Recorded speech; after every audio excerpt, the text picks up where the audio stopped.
Գնացել էին Բաքու, մեզի հեռախոսով բռատ էին ասում։ Ես այդ բարձ օրինակ գբերեմ, թե նախ ոնց է հավաքագրումը տեղի ունենում, այդ վերբով կասված է։ Ինձ ուզում են հիմարի տեղ դնել։ Ինձ ուզում են համոզեն, որ ես գնամ մատաղալնեմ ինչ որ մի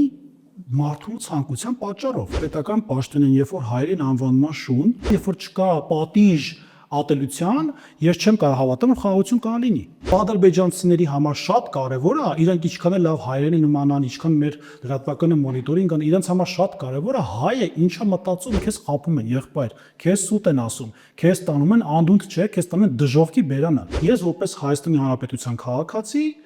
ուզում եմ խաղ ապրեմ, բայց երբ որ տեսնում եմ, որ Ադրբեջանում առավոտ զարթնում են մեդիա դաշտում կա ատելություն հայերի հանդեպ, գրականության մեջ կա ատելություն հայերի հանդեպ ու շատ ուրիշ մակարդակներում կա, ավտոմատ ասում լավ ոնց կամ ասած առավոտ զարթեմ հարևանս ադրբեջանցին։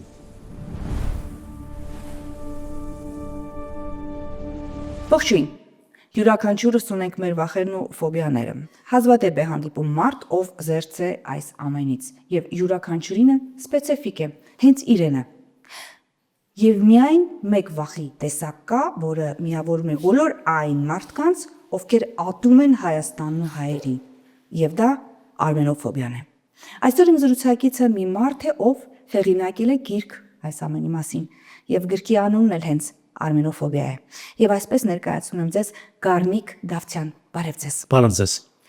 Մասնագիտությամբ միջազգային հարաբերությունների մասնագետ եք եւ հեղինակել եք գիրք Արմենոֆոբիա։ Ինչը ձեզ դրդեց դեպի սա եւ որտեղ տեսակ արմենոֆոբիան, այսինքն ինչն է հիմք հանդիսացել այս գրքի համար։ Շատ խորքային հարց եք տալիս, փորձեմ կարճի մեջ տեղավորվել, ուրեմն մոտիվացիան, հետադակալը մոտիվացիան իմանալ, մոտս առաջացավ քարոզիա պատերազմից 16 թվականին։ Ես հասկացա, որ դաշտում կան մարդիկ, բայց մարկային ներկայություն եւ ռեսուրսի ծավալի մեծությունը համաչափ չի եւ մասնագետների կարիք կա։ Սկսեցի ինքնին ուսումնասիրել Ադրբեջան, Հայաստան, դե համալսարանում սովորել էինք ԼՂ-ի հակամարտություն, պատմություն, բանակցության process-ներից տեղյակ ենք, այսինքն այն հիմնական հատվածը գիտենք, բայց խորքային հասարակության ընկալում, ատելության քարոզ, առհասարակ հակահայկական քարոզությունը տոտալ բնույթ գրող այդ process-ին ցանկություն կար ավելի մոտիկից ծանոթանալ։ Մի խոսքով, 1-2 տարի ինքնուրույն ուսումնասիրելով դաշտը հասկացա, որ սրտիս մոտ խնդիր է ու ինձ դա կանչում է, որ ես մեր երկրի համար ինչ-որ օգուտ տամ։ Փոքր, բայց իմ ներդրումը ունենա։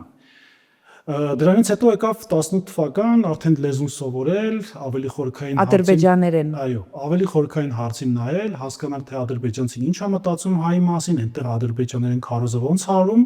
ու շատ մեծ տարբերություն նկատեցի, որ այն տեղեկատվական դաշտը, որը ծածկվում է ռուսերեն եւ անգլերեն լեզվով, էապես տարբերվում է ադրբեջաներենից։ Ինչու՞, որովհետեւ ադրբեջանական կողմը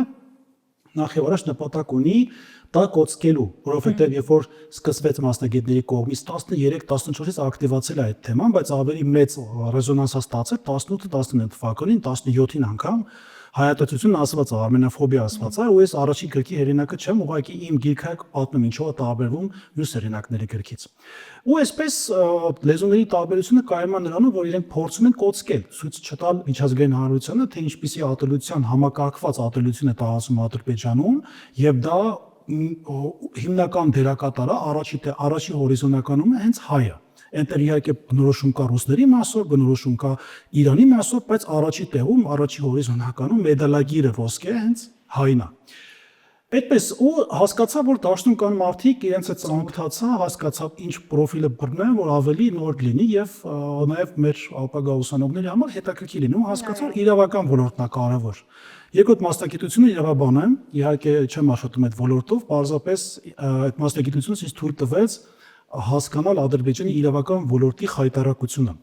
Ադրբեջանական կողմը ունի միջազգային պարտավորություններ, ունի ներպետական օրենսդրություն, որի համաձայն իրեն արգելված է առհասարակ ատելության քարոզ անելը որևէ էթնոսի նկատմամբ։ Ու հատկապես շեշտադրված է կրթական համակարգի վրա։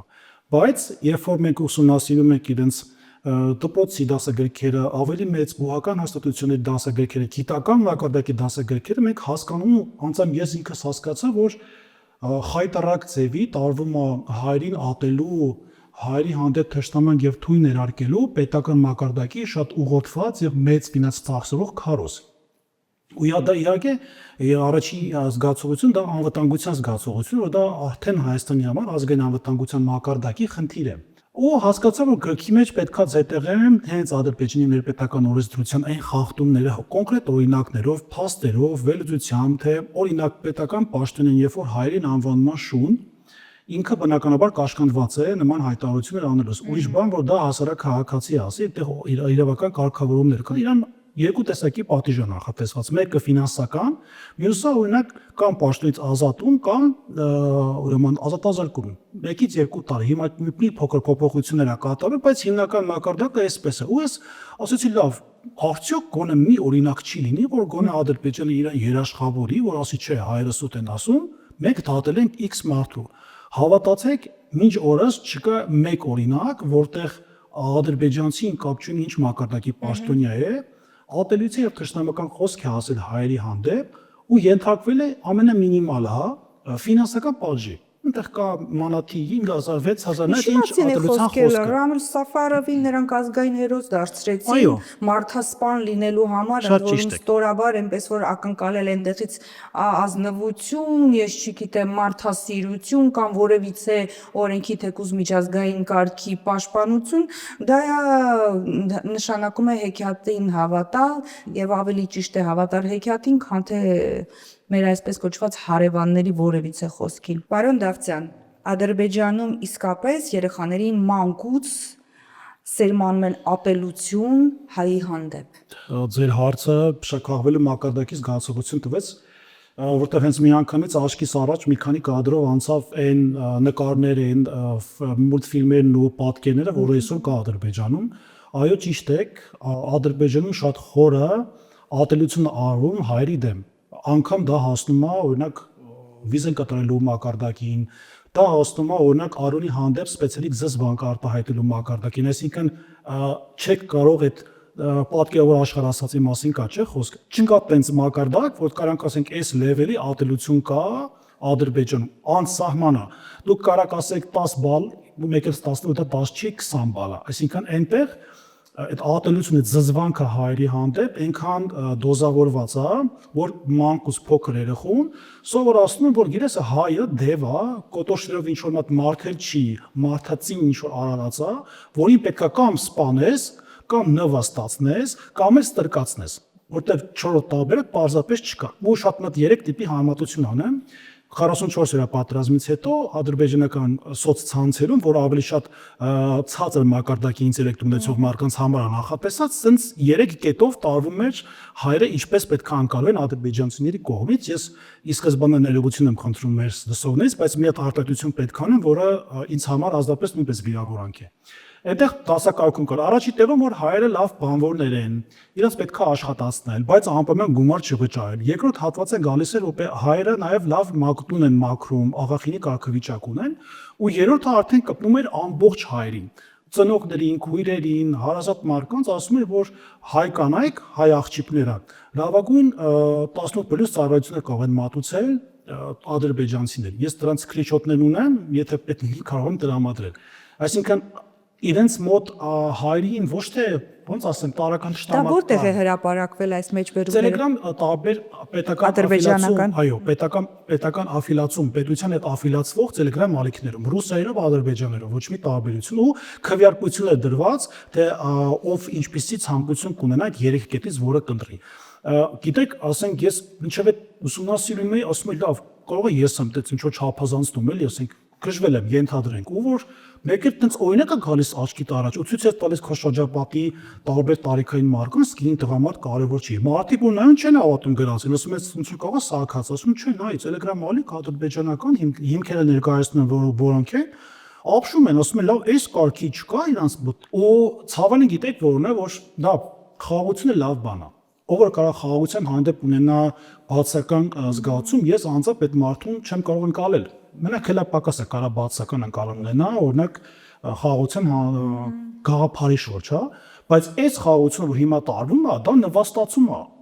Պարզ օրինակ բերեմ, օրինակ ես որպես Հայաստանի Հանրապետության քաղաքացի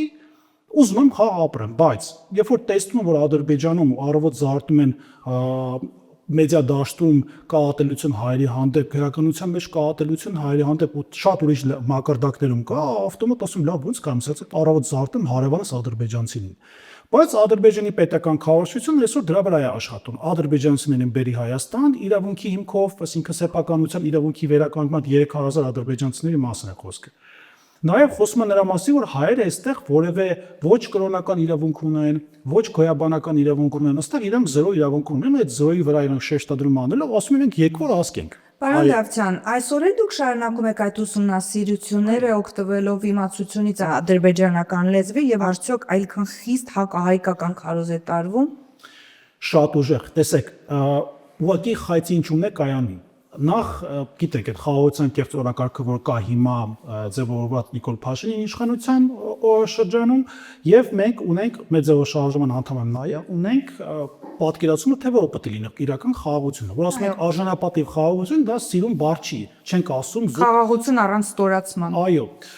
ու բարձ օրինակ բերեմ վերջերս այսպես կոչված փորձագետներ էին գնացել Բաքու հակառակ այցելություն էր եղել հայ կոչված փորձագետը ինքը ասում էր գիտեք ինչ կա գնացել էին Բաքու մեզի հերախոսով բռատ էին ասում ես այդ բարձ օրինակ գբերեմ թե նախ ոնց է հավաքագրումը տեղի ունենում այդ վերբով կասված է ոնց է տեղի ունենում ադրբեջանցի կողմից որտեղ ես մի քանի կոնֆերանսի մասնակցել եմ տաբետ ձևաչափերով այդ ամբողջ աշխարհից առաջ է ու ամենավատը գիտեք որն է որ այդքան հեշտ կուտը ուտում են սպարս լեզվով ասեմ, հա, ասինքն եթե քեզ մեկը բռատ է ասում մեր լեքսիկոնից շատ նման է։ Ոնց որ ես ինձ նվաստացած գայ այդ արտահայտության համատեքստում, անկեղծ եմ ասում։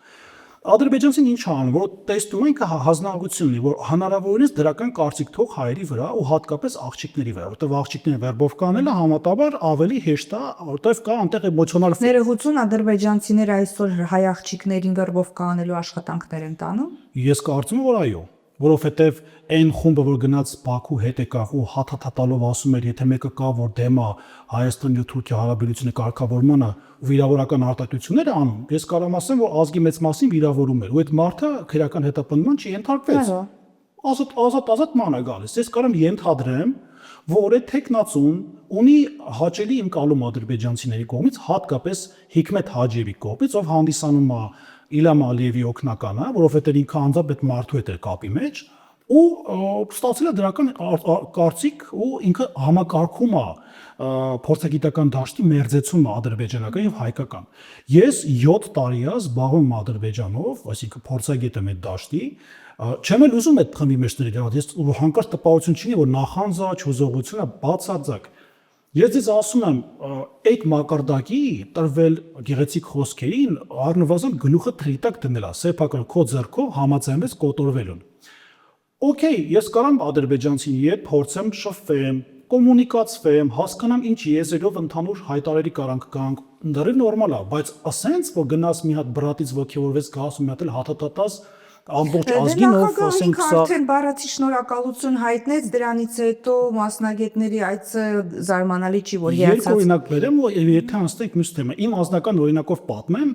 13 եւ 14 թվականներ օրինակ եմ բերում Վրաստանում կոնֆերանսի էի մասնակցում ու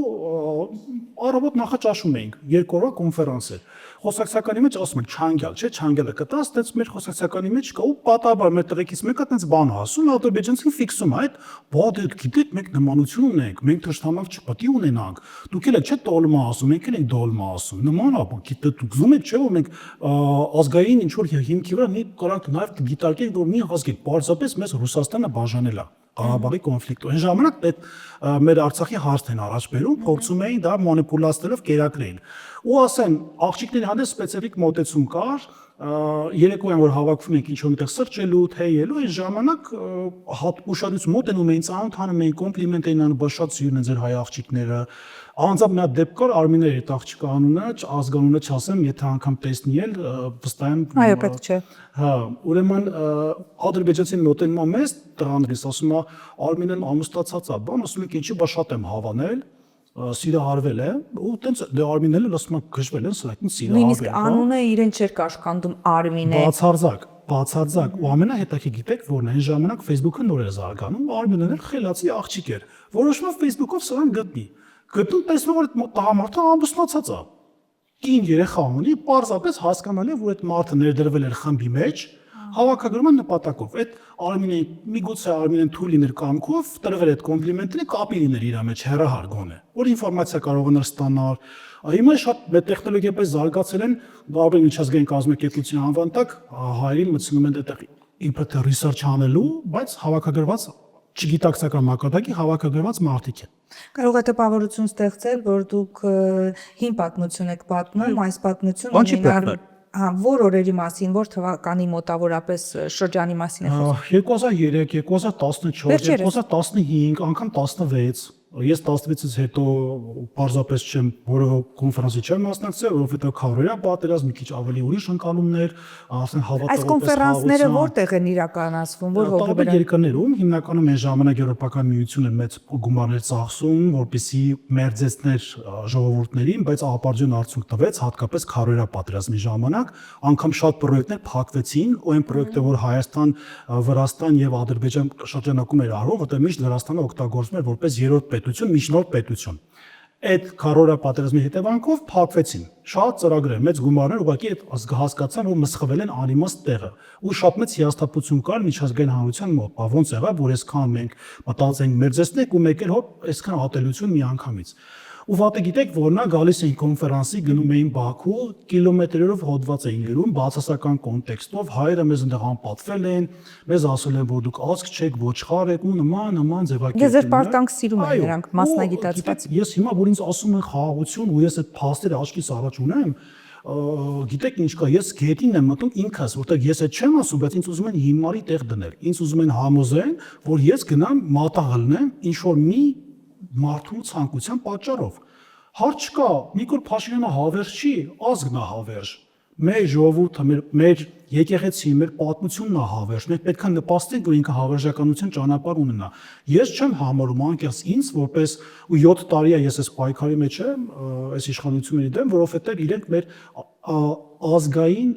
էթնիկ պատկանելությանն են կպնում։ Ուզում են մեզ այդ հիշողությունը ջնջեն։ Սա է։ Այսպես թռուցիկ ասենք զգուշացնելու կարգով նա է, որ շատ դեպքեր կան, երբ համացանցի միջոցով են այս բերովով կապոչվածը իրականացնում, թե աղջիկների եւ թե տղամարդկանց հանդեպ, նաեւ բիզնես որոշակի առաջարկներ են անում, շահավետ բավականին Մեկ օրը կարող ուշելու համար փորձում եմ մեր հայրենակիցներին օգտակար լինել, որտեղից այս տեղեկատվությունը ինձ էլ ասեմ, որ ավելի պարզ լինի, կան տարբեր միջազգային հետազոտական եւ նաեւ հետաքննող գործակալություն, որոնք պարբերաբար պարզում են, որ լրատվականական որ կայքը ինչպիսի դեմք հանեցել իրականում ու շատ տվյալներ կան հրապարակած, որ հստակ արձանագրված է, որ այս էջերը աֆիլիացում են Ադրբեջանի հետ, անգամ 2 տարի առաջ եթե չեմ սխալվում, մոտ 20,000-ի Ասում են մեր հետևորդների համար մի փոքր բարձաբանեք, նշանակում է ադրբեջանական ֆինանսավորմամբ նաև աջակցմամբ եւ համատեղ նախագիծ է սա նշանակում։ Ու գիտեք ինչ են անում, ասենք գործի են ընդունում, փաստիկ են բացում, ասում են տեղ կա, օրինակ research անող, այսինքն ով որ պետքա զբաղվի տվյալները վերցնի, կարդա, վերլուծությունը անող, եթե կարճ ասեմ։ Գումար են մեծ տնում, ենթադրենք 1000 եվրո կամ 1200 եվրո, բայց իրականում այդ հետազոտության տակ, այդ վերլուծության տակ հարցեր կան, որը վերաբերում են Հայաստանի ներքաղաքական խնդրին։ Ու ադրբեջանցիների համար շատ կարևոր է, իրանք ինչքան էլ լավ հայերեն իմանան, ինչքան մեր լրատվականը մոնիտորինգ ան, իրենց համար շատ կարևոր է հայը ինչա մտածում ու գրում այդտեղ։ Տրամադրվածություններն են ստուգում։ Ու դա ասեմ թե շատ ուժեղ ընդգծված էր սրբազան շարժման ժամանակ ու հիմա մեր ձևով շարժումը ինձ սկսվել է։ Ես նկատում եմ շատ տարանջատված եւ հետաքրքիր մոտեցում տարբերվող մնացած բոլոր շարժումներից։ Հիմա կա շատ զգուշություն, բայց միևնույն ժամանակ հասկանում ես, որ երբ որ իրանք վերլուծական նյութ են գրում, օրինակ ազգային բարերես Սամվել Կարապետյանի նկատմամբ, այնտեղ վիրավորանք չկա, բայց կա թիրախավորում իր հայ ազգային պատկանելության մակարդակով, այսինքն եկեղեցու մակարդակով, այսինքն որ ինքը հայ է, բայց դրսում է ապրում, բայց դրսում ապրելով հանդերձ տասնյակ հազարավոր մարդկանց է օգնում։ Ու իրենք փորձում են այդ կապը հայրենիքի եւ անձի միջեւ, ով դրսում ապրելով չի մոռացել իր հայ լինելու հանգամանքի հետ կտրենը։ թշնամանք ստերմանել։ Ու մակ մեծ բացասական խնդիր էլ կա, շատ խոսեցի, բայց փորձեմ Դրա համար էլ հրավիրել եմ։ Այո, 44 պատերազմից հետո ցավոք սրտի մեր տեղեկատվական դաշտը ադրբեջանական կողմից նկատի ունեմ, ավելի հասանելի է դարձել, այսինքն 44-ին հաղթում են, վերջում գաղթեցին, վերջում պարտվեցին, հիմա հասարակությունը չի հավատում։ Տակտիկական Այո, նահանջներով։ պետական լրատվականներին չի հավատում։ Ասում են լավ, Նիկոլն ասում է, ասես մի հատ մտեմ տնեմ ադրբեջանցիք ինչ են գրում, ռուսերենով իրենք շատ մեծ Telegram ալիքներ ունեն, այսօր ամենահեշտ հասանելի բանա, Telegram ալիքով նորություն կարդալը, Facebook-ով չես թերթում։ Ու տեսնում ընդեղ ներեգ ուրիշ բան է գրվում։ Հավատ չկա այս իշխանությունների հանդեպ, այս իշխանությունը, որ ասում է մածունը սպիտակ է, դու հաստատ կասկածում ես, որ դա սպիտակ է, անգամ որ մածունը սպիտակ է։ Զինենք մեզ դիտողներին որոշակի գիտելիքներով թակարդը չընկնելու համար շատերը մտադրություն էլ չունեն, չեն էլ ենթադրում, որ այսինչ քայլով կամ արարքով աջակցում են թշնամի երկրին, ինչից զերծ մնան, այ դուք ասացիք, նրանք որոշակի հարցումներ են կազմակերպում, որոշակի ծանոթություններ են ձևավորում, համացանցային էջեր են որոշակի այսպես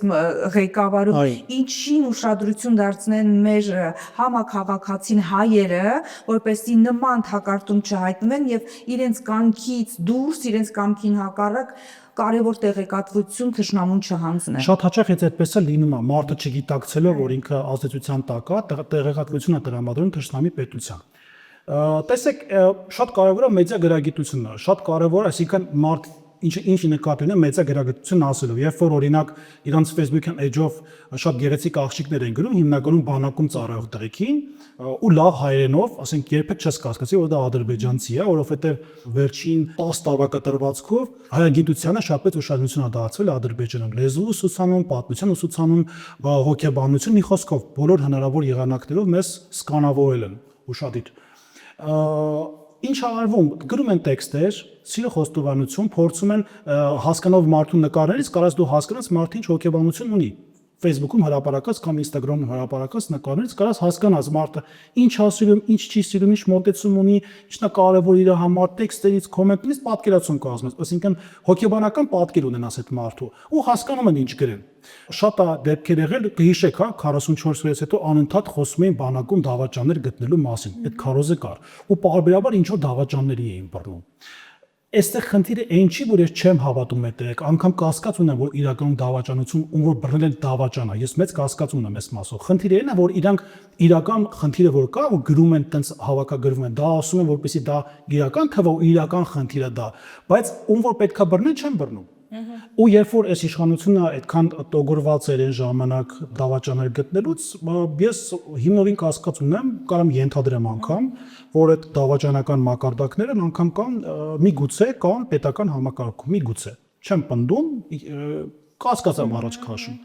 Ես ունեմ շատ այլ պատկերացումներ, անձամբ շատ մարդկանց եմ ճանաչում այսօր ԿՊ պատգամավորներից, ովքեր ժամանակին շատ ակտիվ ներգրաված են եղել այն կոնֆերանսին, որում ես եմ ներգրաված եղել, ես տեսել եմ այդ մարդկանց վարքը, ես այդ մարդկանց ճանաչել եմ այդ ժամանակվանից ու հասկացել եմ, որ այդ պրոյեկտները ոչ թե արվում է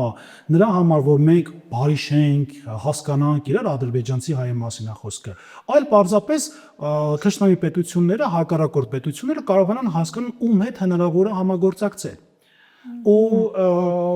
այն մոտեցումները, որ հիմա ես տեսնում եմ, ինձ պարզապես 100%-ով հուշում եմ, որ կա շատ լավ բարեկամական հարաբերություններ որոշ մարդկանց եւ Ադրբեջանի պետական հաստատությունների միջեւ։ Պարոն Դավթյան, դուք ասացիք, որ վերջին տարիներին մասնավորապես Ադրբեջանում մեծ ուշադրություն է դարձվում հայագիտությանը։ Այո։ Շատ տրամաբանական է եւ ճիշտ, թշնամու լեզուն պետք է իմանալ լավ։ Ինչպես եք վերաբերվում նրան, որ Հայաստանում ուսուցանվի, դասավանդվի ադրբեջաներեն ու թուրքերեն լեզուները ավելի տարածական մասշտաբներով։ Տեսեք, առհասարակ, եթե գլոբալ նայենք հարցին, լեզու սովորելը ինքը լավ բան է։ Այսինքն դու զարգանում ես, քանի լեզու գիտես, այդքան մարդ ես, պատահաբարություն մեր բանաստեղծները դրա մասին նշում։ Ու բայց այստեղ նա շատ կարևոր բայց կա։ Բայցը վերաբերվում է տարանջատմանը։ Բուղ թե դպրոց։ Ես կտրականապես դեմ եմ, որ դպրոցական դասագրքերում կամ դպրոցական կրթական պլանում լինի ադրբեջաներեն ուսուցանում։ Ինչու՞, որովհետև պատկերացրեք, երեխան ունի նոր ձևավորվող ուղեղ, Աշխարհայացքի պատկերացում բացարձակապես չունի, բացի գրքայինից, անձնական փորձ չունի, անձնական հարաբերակցություն չունի, ու երբ որ դու լեզու ես սովորացնում, այդ մարդու մոտ ավտոմատ սեր է առաջանում այդ լեզվի հանդեպ, երգերի, ինչու ելևէջների նկատմամբ, հեքիաթների, մշակույթի այսպես կոչված եւ մնացած առումով, այսինքն քո ապագա սերունդը դառնա շատ խոցելի։ Ես կարծում եմ ցեղասպանության խնդիրներից մեկը այն է, որ այդքան մեծ համատարած 1.5 միլիոն հայ կոտորվեց ուրեմն Օսմանյան կայսրության ժամանակ, նա էր նաև պատճառներից մեկը նա էր նաև, որ հայերը այդքան լինելով տարբեր ուրեմն օտար կայսրությունների, թագավորությունների իշխանության տակ այդ զգոնությունը կորցրել էին դարերի ընթացքում։ Հասկանում եմ դե հարևանը ոնց կա հարևանը ուզենա իմ ընտանիքի անդամին վերացնել։ Այսինքն այդ բնազդը ինքնապաշտպանական ոչ թե վերացել, այլ քմրել էր, որովհետև դու ապրում ես միջավայրում ու դարեր շարունակ։ Հիմա դա են անում, այսինքն հիմա փորձում են մեր երեխաներին, ապագա սերունդին ուղիները թմրեցնեն, որ քավլիցի, ասեն դե գնանք վիալետացման, թե գնանք գուբերնիա դառնալու։ Բացի դա, երբ երեխան է սովորում օտար լեզուն, այդ լեզվով սկսում է ֆիլմեր դիտել, մուլտֆիլմեր դիտել, իսկ այնտեղ ինչպես արդեն խոսեցինք, անուղղակի կամ հենց ուղղակի քարոզ է արվում, եւ պարզ է, որ երեխան արդեն պիտի կասկածահիկի տակ դնի այն հարցերը, ինչ իր հայրենիքին եւ ազգությանն են վերաբերվում, ականջալուր լինելով նրանց քարոզչությանը, որը անդադար է եւ այսպես շատ ուղղորդված, թիրախավորված հայերին այդ քարոզը արվում է։ Այսպիսով, երբ երեխան մանկուց է սկսում սովորել թշնամու լեզուն, կարծես թե նա ոչ թե լեզու է սովորում, այնպես դուք ասեցիք, որոշակի համակրանք ձևավորվելով ժողովրդին եւ այդ լեզվի հանդեպ, հետեւապես նաեւ ժողովրդի հանդեպ, երեխան դառնում է անատամ թշնամու համար։ Լիովին համաձայն եմ ձեզ հետ, պարզապես գիտեք ոնց ասեմ, երբ որ ես փոքր էի, մեր դպրոցի տնօրենը Աստված հոգին լուսավորի Վերոնիկա էր անունը, քոլեջում էի սովորում, ինքը ինձ 7-րդ դասարանում առաջ անգամ Արցախ այցելել տվեց, ու սա ուզում եմ անպայման պատմում, շատ կարճ կպատմեմ, ու երբ որ մենք այդ ՊՆ ավտոբուսով միշտ այդ ծրագիր կար դպրոցական, որ այցելեն մեր պատմական հողեր, կապը ստեղծեն հայրենիքի հետ, պետության հետ, ու բարձանում եկել է ճանապարհը չկար Վարդենիսով նոր ճանապարհ կառուցած 2003-4 թվականների բան եմ պատմում։ Այդ աշտանային արևը, այդ անձրևային եղանակը, այդ հյուրընկալությունը, այդ հողը, ջուրը, այդ հոտը, մաքրությունը օդի։ Ես 7-րդ դասանից եմ սկսել սերը զգալ իմ հայրենիքի պետության հանդեպ։ Ու ես շատ շնորհակալ եմ հենց իմ դպրոցի տնօրենին, ով մեր դպրոցի շատ մարդկանց մոտ այդ սերը ներարկել է։ Եթե ինքը չլիներ, ես միգուցե հիմա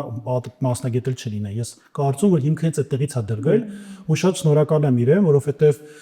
կարծում եմ, որ իմ նման մարդիկ կան Հայաստանում շատ, մասնագետներ կան, ու հետեւաբար մենք պետքա թույլ չտանք, որ մեր ծնողները, ներողություն, մեր ծնողներից բացի նաև մեր զավակները, նաև ապագա սերունդները խոցելի լինեն առնվազն ենթագիտակցական մակարդակում։ Ես իմ կողմից անելու մաքսիմալը ներվերի չքննելու, հալածվելու, բանտարկվելու հաշվի, որ իմ ապագա սերունդը չդառնա նոր ցեղասպանության օբյեկտ կամ սուբյեկտ, որովհետև հիմա ինչ որ արվում է ցեղասպանության նպատակ ունենալու հեռանկարով։ Հոգեբանորեն անպաշտպան են դարձնում, որովհետև մարդը դիմացինին չի ընկալում որպես վտանգ իրենից ներկայացնող երևույթ, մինչդեռ իրեն ընկալում են որպես մի արարած, որը ինչպես եւ դուք ասացիք, մարդու արժանինքներից զուրկ է եւ նրան պետք է պարզապես օգտագործել նկատի ունենալով հայրին։ Այսպեսին են ադրբեջանցիների ներկայացումները իրենց երեխաներին հայերի հանդեպ։ Պարոն Դավթյան, դուք ասացիք, որ ձեր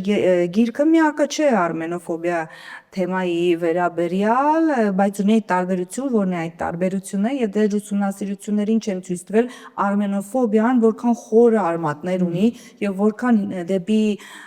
վաղեմություն է գնում պատմության մեջ։ Մասնագիտական դաշտում կա նաև գրքեր արմենոֆոբիա հայատացության թեմայի վերաբերյալ, որոնք հիմնականում կապվում են պաշտոնական անձանց լիազորությունների չարաշահման առումով, այսինքն երբ որ պաշտոնը վիրավորանք ասում հայերի հանդեպ, կան դիտարկումներ տարբեր մակարդակում կրթական ցենզի առումով գրքից մեջ իդեպ մի հատված կա, որտեղ ադրբեջանցի երեխաները նկարել են օրինակ տանկ, որ լղջում է զինվորի, ու դա ներկայացնում որ տանկի լղջողը հայ է, իսկ լղջողը ադրբեջանցի 7-րդ, 5-րդ, 4-րդ դասարանի երեխա է դա նկարել։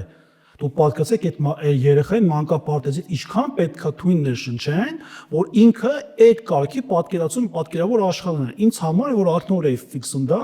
հավատացեք, ահա որ մեծ շոկ էր։ Ես չէի հավատում, մինչև չտեսա նկարները կան գրքում, որ երեխան կանգնած է իր նկարի դիմաց, կա հպարտության դեմք, կա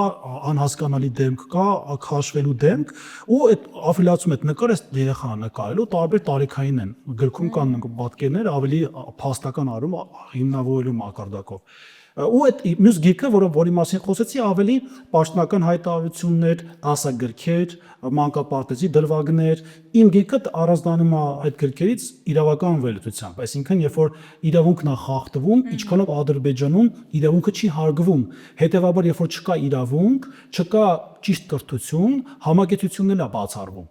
Երբ որ չկա հետևանք հանցագործության, երբ որ չկա պատիժ ատելության, ես չեմ կարող հավատալ, որ խաղաղություն կարող լինի։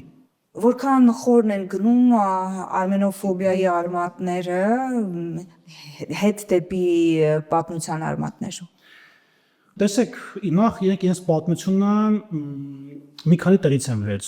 վերցնում են եւ հայկական պատմությունից, եւ ռուսական պատմությունից, եւ իրանական պատմությունից։ Իրենք իրենց միշտ հալածելի դերում են դիտարկում պատմության դասագրքերում, մեղադրելով տարբեր ազգերին, այդ թվում նաեւ 3 ազգերի մասի, ուղղակի իրենք գերակշռում են իրենց պատմության դասագրքերում որպես հալածողներ ադրբեջանցիներին։ Ու միշտ իրենց պատմության դասագրքերում հատկապես կա այդ ընկալումը, որ ադրբեջանցի չի կոտրվել, վերը հարմել, շատ աֆիլացում կա հայկականի հետ, որտեղ հայը տարերով ապրել է, չնայած լուծ լինելու կարգավիճակում, թուրքական, պարսկական, ռուսական եւ այլ ընկասությունների ժամանակ ինքը իր դիմագիծը չի կորցրել։ Ու դա հիմնական մեղավորը մի քիչ ճակատների մեջ ասենք եւ իհարկե ամենակարևոր դերակատարում ունեցել է հայ առաքելական սուրբ եկեղեցին։ Իհարկե, միախոբողջներ ու պատահաբար չի այսօրվա եկեղեցու դեմ հարձակումներ ու փորձում է ադրբեջանցիները տարբեր տեղերից պատմական հետաքրքիր եւ գրավիչ դրվագներ խաղելով իր պատմությունը ձևավորել։ Եթե 100 տարի այն կողմ նայենք, 18 թվականից այն կողմ նայենք, Ադրբեջանում ապրել են տարբեր ուրեմն փոքրամասնություններ, հիմնականում թուրքական ծագում ունեցող շրջիկ ցեղեր էլ։ Այո, բայց ադրբեջանցի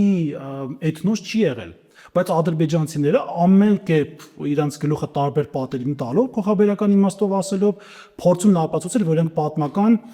հիշողություն ունեն, պատմություն ունեցել, բայց հայերը եկել են եւ ուզում են խլեն իրենց այս ամենը։ Ու իմ պայքարը, գիտեք, հեչ հաճելի չի 7 տարի լինել մի պայքարի մեջ, որը որ դու ուզում ես արժանապատիվ խաղաղություն, արժանապատիվ երկրում ապրես, հեչ հաճելի չի, երբ որ դու քեզ տանում են մի քանի ժամով պահում են համապատասխան բաժնում ոստիկանության քո ազատության համար պայքարում ես, բայց արդյունքի չես հասնում։ Ես կարծում եմ, որ ինձ մոտ ավելի շատ ոչ թե իմ լավ լինելու համար է պայքարը, այլ իմ սերունդների համար է պայքարը հիմա նախատեսված։ Եվ իմ ներգրավվածությունը մեր ձևով շարժման մեջ, որը հետագայում մոտ ապագայում կլինի նաև ուժեղ Հայաստանի տեսլականի համատեքստում, պայմանավորված է մեր ապագա սերունդներին արժանապատիվ Հայաստան թողնելու մակարդակում, որտեղ հավատացեք, ես ինձ չեմ ների,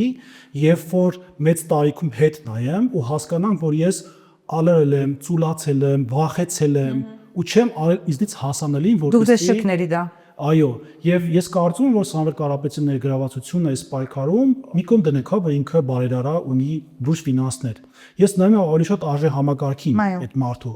ինքն ինչպիսի ծագում ունի, ինչպես է շարժվել առաջ ու հասել այս կետին։ Ու ես որ հասկանում եմ այդ մարդու մոտ այնքան խորն է արմատները եկեղեցու հանդեպ ու գիտակցությունը այն մակարդակի է, որ հասկանում է, որ եկեղեցին մեր վերջին, այսպես ասած, ամրոցն է ինքնության պաշտպանության։ Հիմա կասեմ, բա ոնց է միջև չի խոսացել, թե միջև էլ խոսալ, միշտ էլ խոսացել է, պատերազմի ժամանակ էլ է կոչալ խաղաղության քննադատության է ենթարկվել, ընթացքում էլ տարբեր ձևի փորձել է իշխանության հետ կապողակ լինել եւ հարթել այս կոնֆլիկտները, այսինքն անդադ հասկացել է, որ հայը քան իրար գզում են հայերը, այնքան թշնամին է դրանից շահում։ Ու իմ պայքարը այս ձևաչափով պայմանավորված է հենց արժե համակարգի տարբերությամբ, այսօրվա իշխանության եւ մեր ձևավորված շարժման համատեքստում։ Ինձ մոտ այդ անհամակերպվածությունն է, արդարության պահանջի ձգտումն է, որ ես այսօր հանգիստ չեմ։ Ես այսօր մտածում եմ ոնց իմ երեխան պետքա մեծանան այնց երկրում, որտեղ խաղաղություն չկա, որտեղ հայ ինքնությունը նվաստացած է, որտեղ հայ իրավունք չունի, այսինքն գնում ենք 20-րդ դարի սկզբեր, որտեղ հայը դատարանում իրավունք չուներ վկայություն տալու, ձիերա հեծնած գնելու կամ զենք կրելու։ Խաղաղությունը ասված ինքը կոմպլեքս է, տնտեսություն, համակեցություն, այսպես կարող ենք դնել պատերազմի բացակայություն, արժանապատի Հայաստան ունենալու, որտեղ ասես ես հայ եմ ու չես ամաչի։ Այսօր ինձ լսողներ շատերը կհամաձայնեն ինձ հետ, երբ որ Ռուսաստանում հատկապես, երբ որ լսում են ադրբեջանցի կամ հարցում որտեղից ասում է ես Հայաստանից եմ, հայ եմ, ինքը իր մեջ վատ ազգ, որովհետև ունեցել ենք պատերազմներ, որտեղ միշտ պարտվել ենք սանտրից այս կողմ, ու պարզ է որ այդ մարդու ինքնասիրությունը ոտնահարված է։ Ես չեմ ուզում, որ մեր ժողովուրդը, ով շատ մեծ ժառանգություն են թողած ամբողջ աշխարհում, գիտության մակարդակում, կրթության մակարդակում, սպորտի մակարդակում, բոլոր հարթակներում, այս տեսակ նվաստացածն ես դա համարում եմ իմ կյանքի գերնպատակ ու շարժմանը միանալու իմ ամենակարևոր մոտիվը հենց դրանում է կայանում, որ ես չեմ ուզում, որ փողոցով քայլող հայ լինի, ով ափսոսով ունի կապույտ անձնագիր։ Եվ ոչ թե մենք պատերազմում պարտվել ենք, որտեղ թույլ էինք, այլ որովհետև պատերազմի հաղթանակը գնվեց։ Միանշանակ ես իմ մոտ ես չեմ ուզում այդ օրերը հիշել, որովհետև նոյեմբերի 9-ը իմ համար չգիտեմ էմոցիոնալ կորստի ես ինչ չէի գտնում երկար ժամանակ մոտ մի տարվա չափով չէի հասկանում ես ուր եմ շարժվում ինչ եմ անում ահավոր կորած վիճակ էր մոտս հոգեբանական առումով որտեղ այդքան գործ որ անում ես գոլեգաներ ունես որ արել են նաև տեսնում ես պատերազմի ստերը բայց չես կարող դրան հակազես որտեղ քեզ լսող չկա ասում ես ի բանա հագահեղափոխական է այդ պատերազմի ժամանակ ու հասկանում ես որ դու անզոր ես մնում է ինչ ասեմ ոնց ուշադրություն գրավես հասկացնես քո հայրենակցի որ քեզ խափում են եղբայր քեզ սուտ են ասում քեզ տանում են անդունդ չէ քեզ տանում են դժողքի բերանը իտո դժողքում չեն ընդունի այդ մարդուն կասեն այսքան բանից հետո դու չես հավատացել որ sense բան կա մեր մոտ քեզ գալիս Շնորհակալություն զրույցի համար։ Շնորհակալ։ Խաղաղությունը անխուսափելի է։ Մի օր կլինի, հուսանք որ կլինի։ Այն շատ բաղձալի երազանք է թերևս բոլոր պետությունների ու ժողովուրդների համար։ Իհարկե խաղաղությունը լավ է, բայց այն չի լինում միանգողմանի։ Միակողմանի խաղաղությունը նման է զոհի մատուցման։ Նորից ենք հանդիպելու առայժմ։